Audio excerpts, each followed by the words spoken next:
दो तोते और शिकारी। बहुत समय पहले की बात है। एक सुंदर जंगल में दो प्यारे तोते रहते थे। मिठू और चीकू दोनों जुड़वा भाई थे और हमेशा साथ रहते थे। उनका जीवन बहुत खुशहाल था। वे पेड़ों की डालियों पर उड़ते, मीठे फल खाते और जंगल के बाकी पक्षियों से बातें करते। एक दिन तेज आंधी और तूफान आया। हवा इतनी तेज थी कि पेड़ों की डालियां टूट गई। बेचारे दोनों तोते अलग अलग दिशाओं में उड़ गए। मिठू पास के गांव में गिरा, जबकि चीकू एक शिकारी के घर के पास जा पहुंचा। पहला तोता जिस गांव में मिठू पहुंचा, वहां एक ऋषि संत का आश्रम था। ऋषि बहुत दयालु थे। उन्होंने उस घायल तोते को उठाया, उसका इलाज किया और प्यार से पाला। मिठू हर दिन ऋषि के साथ रहता, उन्हें नमस्ते करता और आने जाने वाले लोगों से विनम्रता से बात करता। धीरे धीरे वह बहुत संस्कारवान और सभ्य तोता बन गया।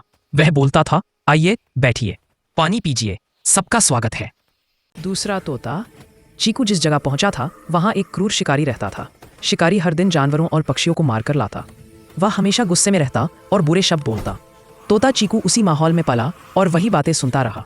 धीरे धीरे उसने भी वैसा ही बोलना शुरू कर दिया। वह बोलता, भागो यहाँ से, मैं सबको पकड़ लूंगा, शिकारी आ रहा है। कुछ दिनों बाद एक राजा शिकार खेलने जंगल में आया। वह पहले उस झोपड़ी के पास पहुंचा जहां चीकू रहता था। जैसे ही राजा पास आया, चीकू ने चिल्लाकर कहा, भाग जा यहाँ से, मैं तुझे पकड़ लूंगा। राजा चौंक गया। उसने कहा, क्या डरावना तोता है, यह तो बड़ा बदतमीज है।